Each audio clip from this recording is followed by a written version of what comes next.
Reverend David Salmon, before he died, he was talking to us. Right before he died, he said, don't forget this. Every year you make a day set aside for children. Do something with the children. And not only do something with them, but teach them about our culture and make a special day for them. I want to just thank God for David and all that he has given us. And his last message before he died was, take care of the children, pray for them, make a day for them. Amen. Amen.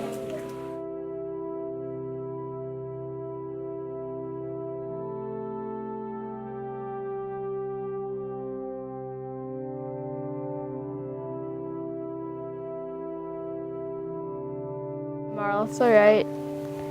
I am 11 years old and I'm from Chalkyitsik. It was my first time cooking black duck. I would go through the bone and then past the wishbone. Then I break it apart. I learned that it's not really easy cutting a duck. You have to cut a lot of parts that you don't really know how to do when you have to do it, to eat it. I like the fact that I got to learn how to do it so when I grow older I could actually supply food for my family.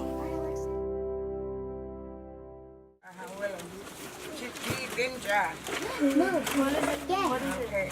What's this one? Vitze. Vitze. Say Vitze. I'm teaching language, and I have them making a book about animals and kind of use the same words in it over and over, so they could get familiar with the words. And so we're doing an animal book, and we do a riddle. I write it in Gwich'in, and we read it, and we go over it.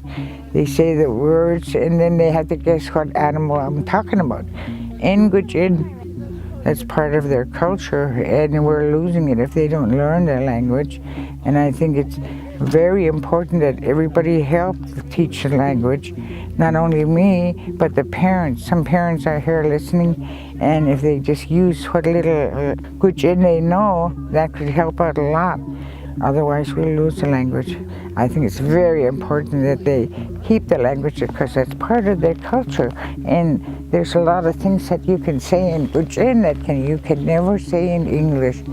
And it's so fun speaking the language as they only know. This is here where we catch fish and moose and ducks. This is the food that we cook, and this is me, Charlie, and I'm here to have fun. When I cut ducks, they look like they're chickens, but they're not. And we eat the duck. Do people know that?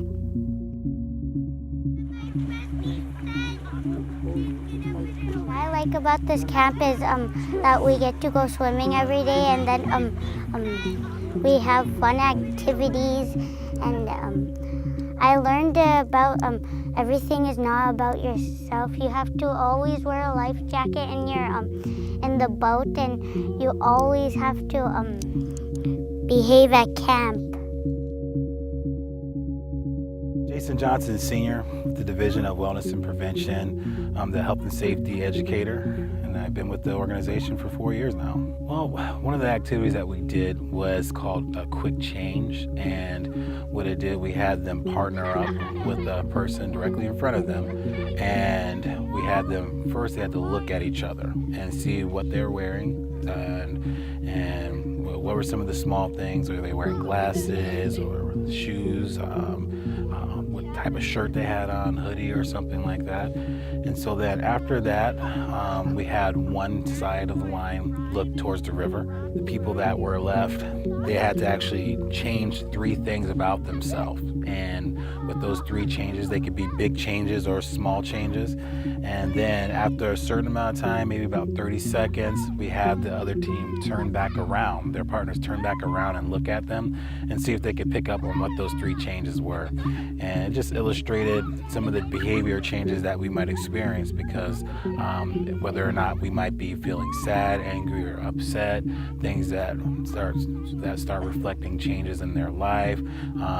We as friends and mentors, family, can notice those changes in them and be another avenue to help them out. One of the things that we really say very consistently is that culture is prevention, and just seeing the kids and the community members from the surrounding villages converge on this, especially in this place here, the David Salmon Campground. You start seeing that just them being in this atmosphere, you start seeing behavior changes, you start seeing kids really enjoying themselves.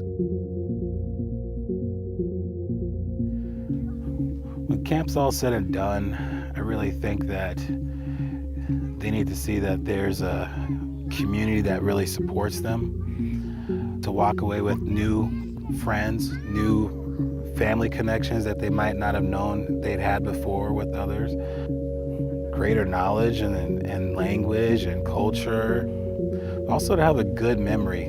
This should be one of those things that they can really reflect on and say, man, this was a really good time. But then also they can push that forward, you know, when they're adults and when they're our age and they're providing these same opportunities and teaching these lessons that they learned at camp. I think being able to give something that can be passed on